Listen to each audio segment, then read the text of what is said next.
ಅಂದಿನಿಂದಲೂ ತಿನ್ನಲು ಅನ್ನವಿಲ್ಲದೆ ಒಡೆಯಲು ವಸ್ತ್ರವಿಲ್ಲದೆ ವಾಸ ಮಾಡಲು ಸ್ಥಳವೂ ಗತಿಯಿಲ್ಲದೆ ಅಲೆಸಿರುವ ನನ್ನನ್ನು ದಾರಿದ್ರ ದಾರಿದ್ರ ಎಂದು ಕರೆಯುವುದು. ಮಂತ್ರಿ ಕೇಳಿದೆಯಾ?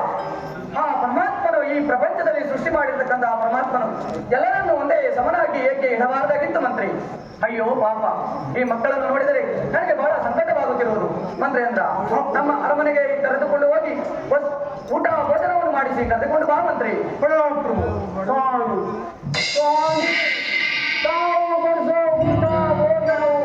ನನಗಲ್ಲದೆ ಈ ನನ್ನ ಅವರ ಮಕ್ಕಳು ಬೇಡವಾಗಿದೆ ಪ್ರಭು, ಬೇಡವಾಗಿದೆ. ಏನು ನಾವು ಕೊಡಿಸುವ ಊಟ ಭೋಜನವು ನಿನಗಲ್ಲದೆ ಈ ನಿನ್ನ ಬಡ ಮಕ್ಕಳಿಗೂ ಸಹ ಬೇಡವಾಗಿದೆ. ಬೇಡವಾಗಿದೆ ಪ್ರಭು, ಬೇಡವಾಗಿದೆ. ಮಂತ್ರೇಂದ್ರ ಪ್ರಭು, ಈ ಮಕ್ಕಳು ಚಳಿ ಗಾಳಿಯಲ್ಲಿ ಬೆಳಗಿ ಬೆಂಡಾಗಿರುವರು. ಇವರನ್ನು ನಮ್ಮ ಅರಮನೆಗೆ ಕರೆದುಕೊಂಡು ಹೋಗಿ ವಸ್ತ್ರಾಭರಣ ಕೊಡಿಸಿ ಕರೆದುಕೊಂಡು ಬಾ ಮಂತ್ರಿ. ಆಗಬಹುದು ಮಹಾಪ್ರಭು. ಸ್ವಾಮಿ ಸ್ವಾಮಿ, ತಾವು ಕೊಡಿಸುವ ವಸ್ತ್ರಾಭರಣ ನನಗಲ್ಲದೆ ಈ ನನ್ನ ಅವರ ಮಕ್ಕಳಿಗೂ ಬೇಡವಾಗಿದೆ ಪ್ರಭು, ಬೇಡವಾಗಿದೆ.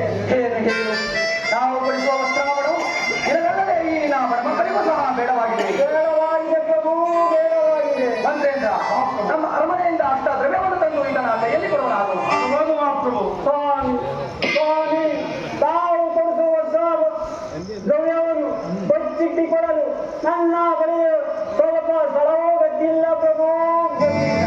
ಏನು ನಾವು ಕೊಡುವ ದ್ರವ್ಯವನ್ನು ಬಚ್ಚಿಟ್ಟುಕೊಳ್ಳಲು ಸ್ವಲ್ಪ ಸ್ಥಳವೂ ಸಹ ಗತಿ ಇಲ್ಲವೇ? ಇಲ್ಲ ಪ್ರಭು, ಇಲ್ಲ. ಅಯ್ಯ, ಇಲ್ಲಿ ಬಾ. ನಮ್ಮ ಅರಮನೆಯ ಹಿಂಭಾಗದಲ್ಲಿ ನಿನಗೊಂದು ದೊಡ್ಡದಾದ ಮನೆಯನ್ನು ಕಟ್ಟಿಸಿಕೊಡುವೆನು. ಆ ಮನೆಯಲ್ಲಿ ನಾವು ಕೊಡುವ ದ್ರವ್ಯವನ್ನು ಬಚ್ಚಿಟ್ಟುಕೊಂಡು ನೀನು ಈ ನಿನ್ನ ಬಡ ಮಕ್ಕಳು ಸುಖ ಶಾಂತಿಯಿಂದ ಜೀವಿಸಬಹುದಲ್ಲ. ಸ್ವಾಮಿ ಸ್ವಾಮಿ, ತಾವು ಕೊಡಿಸುವ ಕಟ್ಟಿಸಿಕೊಡುವ ಮನೆಯು ನನಗಲ್ಲದೆ ಈ ನನ್ನ ಬಡ ಮಕ್ಕಳು ಬೇಡವಾಗಿದೆ ಪ್ರಭು, ಬೇಡವಾಗಿದೆ. ಅಯ್ಯ ದಾರಿದ್ರನೇ, ನಾವು ಏನೇ ಕೊಟ್ಟರು ಬೇಡ ಬೇಡವೆಂದು ಹೇಳುತ್ತಿರಲಿಲ್ಲ. ಹಾಗಾದರೆ ನೀನು ನಮ್ಮ ಆಸ್ಥಾನಕ್ಕೆ ಬಂದ ವಿಚಾರವೇನು? ಸ್ವಾಮಿ ಸ್ವಾಮಿ, ಸತ್ಯವಂತ ವಿಕ್ರಮ ರಾಜರೆಂದು ತಿಳಿದು ಬಂದಿರುವುದು ಪ್ರಭು, ತಿಳಿದು ಬಂದಿದೆ. ಏನು ಸತ್ಯವಂತ ವಿಕ್ರಮರಾಜನ ಸತ್ಯ ಪರೀಕ್ಷೆ ಮಾಡಲೆಂದೇ ಬಂದಿರುವೆಯಾ? ಹೌದು ಪ್ರಭು, ಹೌದು.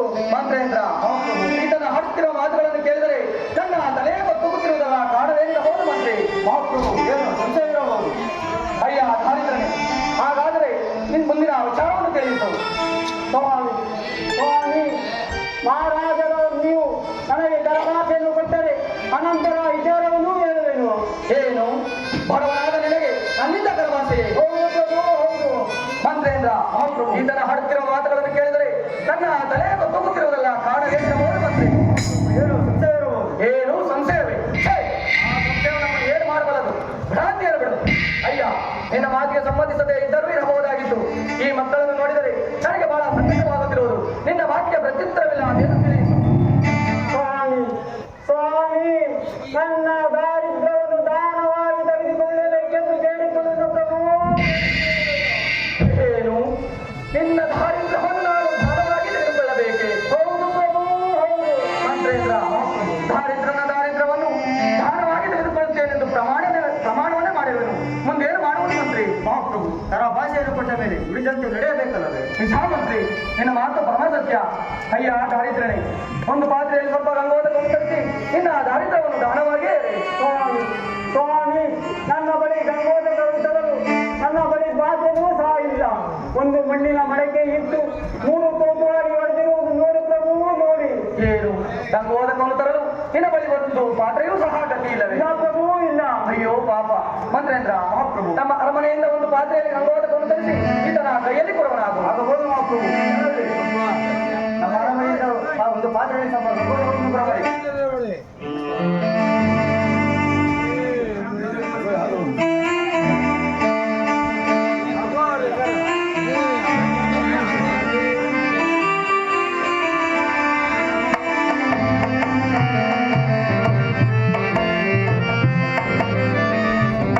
ಅಯ್ಯ ದಾರಿದ್ರ್ಯನೇ, ರಂಗೋದಕವನ್ನು ಇಷ್ಟವಾಗಿರುವುದು ನಿನ್ನೆಯ ದಾರಿದ್ರ್ಯವನ್ನು ದಾನವಾಗಿಯೇ ಎರೆ. ಮಹಾರಾಜರಾದ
ದಾರಿದ್ರ್ಯ ಭಾಗವು ಯಾವ ಕಾರಣದಿಂದ ಬರುವುದೆಂದು ಯಾರಿಂದ ತಿಳಿಯೋಣ ಮಂತ್ರಿ? ಮಹಾಪ್ರಭು, ನಮ್ಮ ಅರಮನೆಯ ಜೋಯಿಸರಿಂದ ತಿಳಿಯಬಹುದಲ್ಲವೇ? ನಿಜ ಮಂತ್ರಿ, ನಮ್ಮ ಅರಮನೆಯ ಜೋಯಿಸರನ್ನು ನಮ್ಮ ಆಸ್ಥಾನಕ್ಕೆ ಬರಮಾಡುವ. ಹೌದು ಮಹಾಪ್ರಭು, ಯಾರಲ್ಲಿ ಇವರು ಕೂಡ ನಮ್ಮ ಅರಮನೆಯ ಸ್ಥಾನಕ್ಕೆ ಬರಮಾಡಿ.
ನಮ್ಮ ಅರಮನೆಯ ಪಂಡಿತೋತ್ತಮರಿಗೆ ನಮಸ್ಕರಿಸಿದರು. ತಾವೆಲ್ಲರೂ ತಮ್ಮ ತಮ್ಮ ಪೀಠದಲ್ಲಿ ಕುಳಿತುಕೊಳ್ಳುವರಾಗಿ. ತಮ್ಮಲ್ಲಿ ಜ್ಯೋತಿಷ್ಯ ಪಂಚಾಂಗವನ್ನು ಯಾರು ಚೆನ್ನಾಗಿ ಓದುವಿರಿ? ರಾಜೇಂದ್ರ, ನಾನು ಚೆನ್ನಾಗಿ ಓದುವೆನು. ಸ್ವಾಮಿಗಳೇ, ಮನುಷ್ಯನಿಗೆ ದಾರಿದ್ರ್ಯ ಭಾಗವು ಯಾವ ಕಾರಣದಿಂದ ಬರುವುದು? ರಾಜೇಂದ್ರ, ಗ್ರಹಾಂತಿಗಳು ಕೆಟ್ಟೋದಂತ ಕಾಲದಲ್ಲಿ ದಾರಿದ್ರ್ಯ ಭಾಗವು ಸ್ವಾಮಿಗಳೇ, ಆ ದಾರಿದ್ರ್ಯ ಭಾಗವು ಹತವಾಗಿ ಪುನಃ ಐಶ್ವರ್ಯವಂತನಾಗಬೇಕಾದರೆ ಏನು ಮಾಡಬೇಕು? ರಾಜೇಂದ್ರ, ಗ್ರಹಗಳನ್ನು ಪೂಜೆ ಮಾಡಿ ದಾರಿದ್ರ್ಯ ಭಾಗವು ಹತವಾಗು. ಸ್ವಾಮಿಗಳೇ, ಆ ನವಗ್ರಹಗಳನ್ನು ಪೂಜಿಸಲು ನಾನು ಬಹಳ ಇಷ್ಟಪಡುವನಾಗಿರುವನು. ಒಬ್ಬೊಬ್ಬರಾಗಿ ಒಂದೊಂದು ಗ್ರಹದ ಮಹಿಮೆಯನ್ನು ತಿಳಿಸಬೇಕೆಂದು ನಮ್ಮಲ್ಲಿ ಕರ್ಮಿಗಳು ಬೇಡಿಕೊಳ್ಳುವರು ಸ್ವಾಮಿಗಳೇ. ರಾಜೇಂದ್ರ, ಹಾಗಾದರೆ ಅರಮನೆಯಿಂದ ಪೂಜಾ ಸಾಮಗ್ರಿಗಳನ್ನು ಮತ್ತು ಅರ್ಚಕರನ್ನು ಬರಮಾಡಿ. ಮಂತ್ರೇಂದ್ರ, ನಮ್ಮ ಅರಮನೆಯಿಂದ ಪೂಜಾ ಸಾಮಗ್ರಿಗಳನ್ನು ಮತ್ತು ಅರ್ಚಕರನ್ನು ನಮ್ಮ ಆಸ್ಥಾನಕ್ಕೆ ಬರಮಾಡು. ಆಗ ಹೋಗು ಮಹಾಪ್ರಭು, ಯಾರಲ್ಲಿ ನಮ್ಮ ಅರಮನೆಯಿಂದ ಪೂಜಾ ಸಾಮಗ್ರಿ ಮತ್ತು ಅರ್ಚಕರನ್ನು ಬರಮಾಡಿ.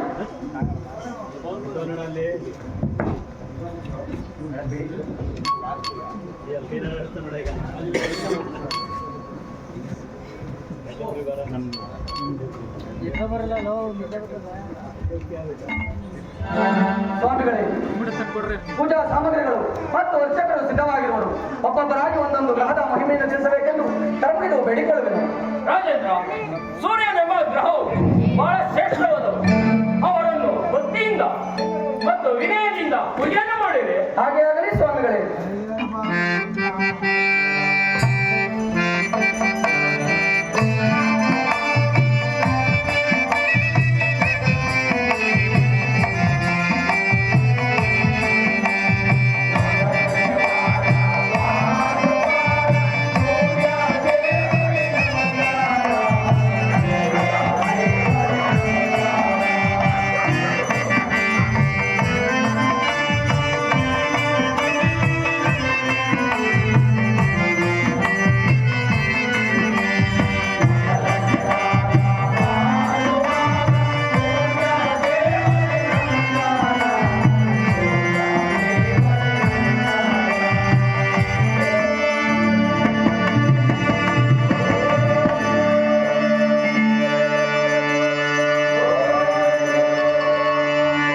ಸೂರ್ಯನೆಂಬ ಗ್ರಹವನ್ನು ಬಹಳ ಭಕ್ತಿಯಿಂದಲೂ ಮತ್ತು ವಿನಯದಿಂದಲೂ ಪೂಜೆ ಮಾಡಿದ್ದಾಯಿತು.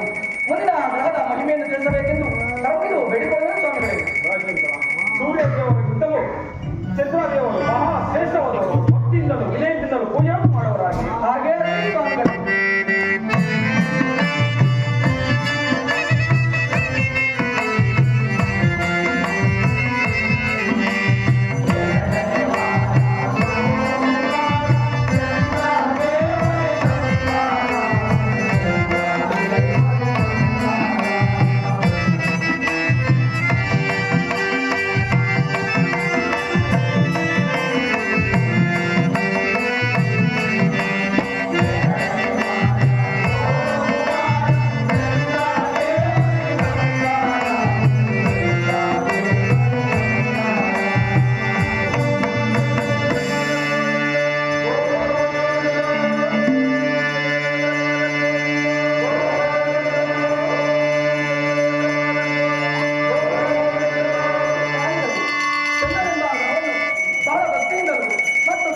ಪೂಜೆ ಮಾಡಿದ್ದಾಯಿತು.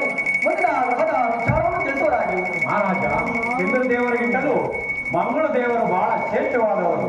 ಅವರು ಭಯ ಭಕ್ತಿಯಿಂದಲೂ ವಿನಯದಿಂದಲೂ ಪೂಜೆಯನ್ನು ಮಾಡಿ. ಹಾಗೆ ಆಗಲಿ ಸ್ವಾಮಿಗಳೇ.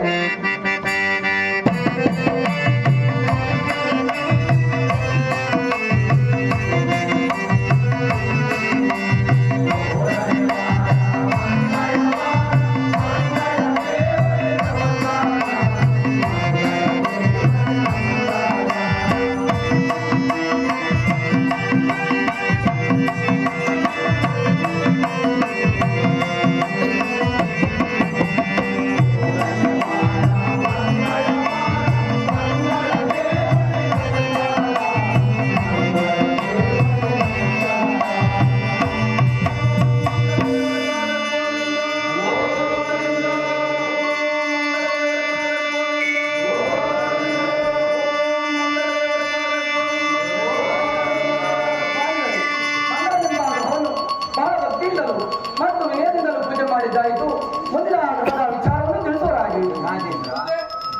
ರಾಜೇಂದ್ರ, ಮಂಗಳ ದೇವರಿಗಿಂತಲೂ ಬುಧ ದೇವರು ಬಹಳ ಶ್ರೇಷ್ಠವಾದ ಭಕ್ತಿಯಿಂದಲೂ ಮತ್ತು ವಿನಯದಿಂದಲೂ ಪೂಜೆಯನ್ನು ಮಾಡುವುದು. ಹಾಗೆ ಆಗಲಿ ಸ್ವಾಮಿಗಳೇ.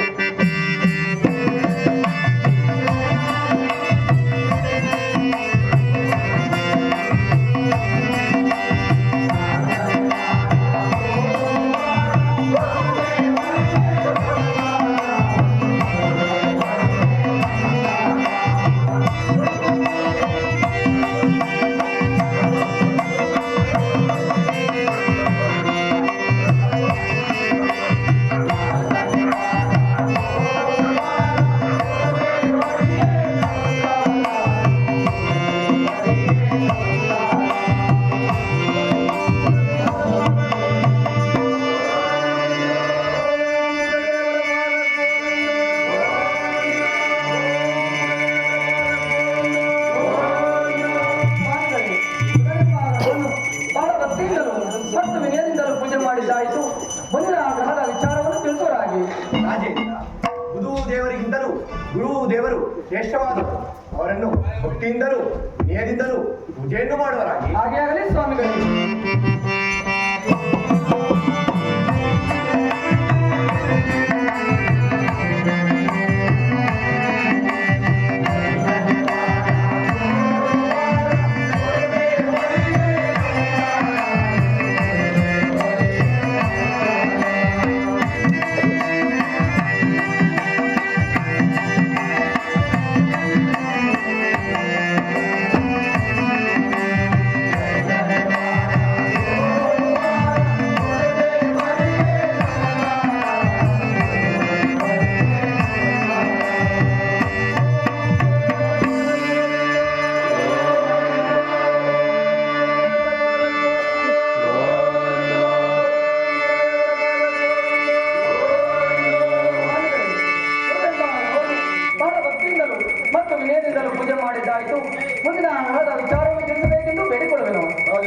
ದೇವರಿಗಿಂತಲೂ ಶುಕ್ರದೇವರು ಬಹಳ ಶ್ರೇಷ್ಠವಾದವರು.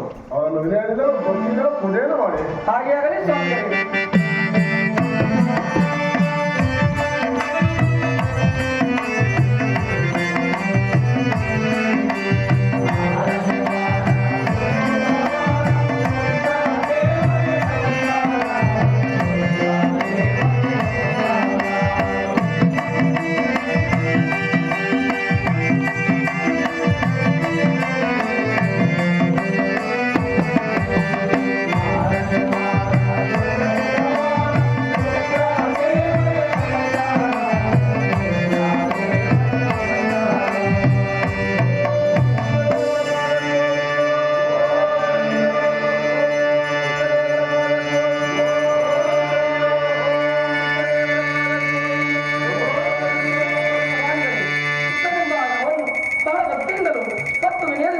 ಮಾಡಿದ್ದಾಯಿತು.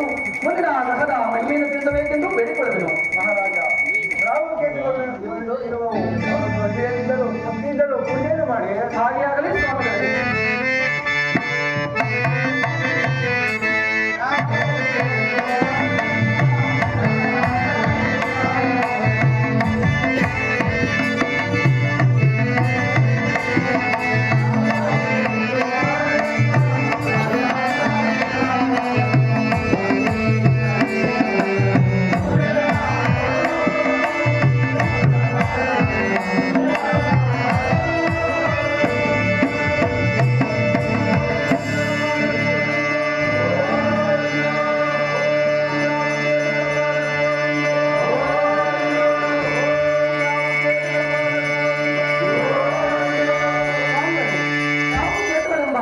ಎರಡು ಗ್ರಹವನ್ನು ಪೂಜೆ ಮಾಡಿದ್ದಾಯಿತು.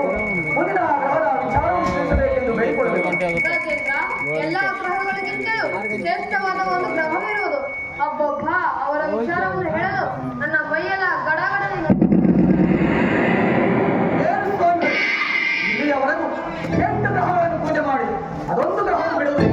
ಅದು ಎಂಥ ಗ್ರಹವೇ ಆದರೂ ಪುರುಷರು ಬಹಳ ಇಷ್ಟಪಡುವನಾಗಿರುವುದು.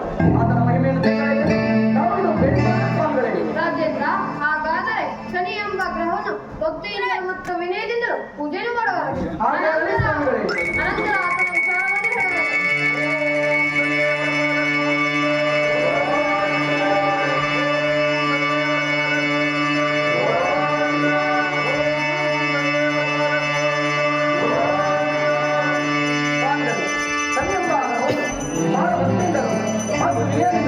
ಪೂಜೆ ಮಾಡಿದ್ದಾಯಿತು. ಮುಂದಿನ ವಿಚಾರವನ್ನು ತಿಳಿಸುವರಾಗಿ.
7 ವರ್ಷಗಳ ಕಣ್ಣುಗಳು ಸಹ ಹಿಂಗೆ ಹೋದವೆ.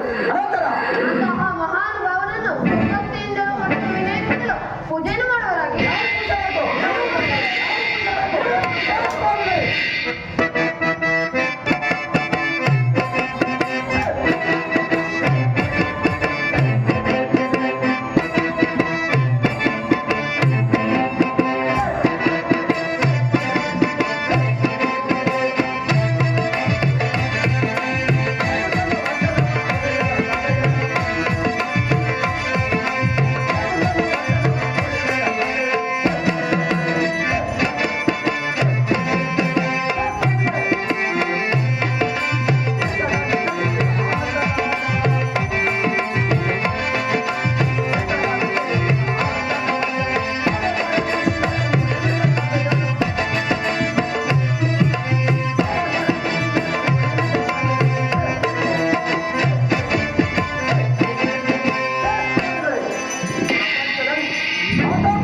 ಸೇವೆಯನ್ನು ಮಾಡುವುದೇ ಮಾನವನ ಕರ್ತವ್ಯ.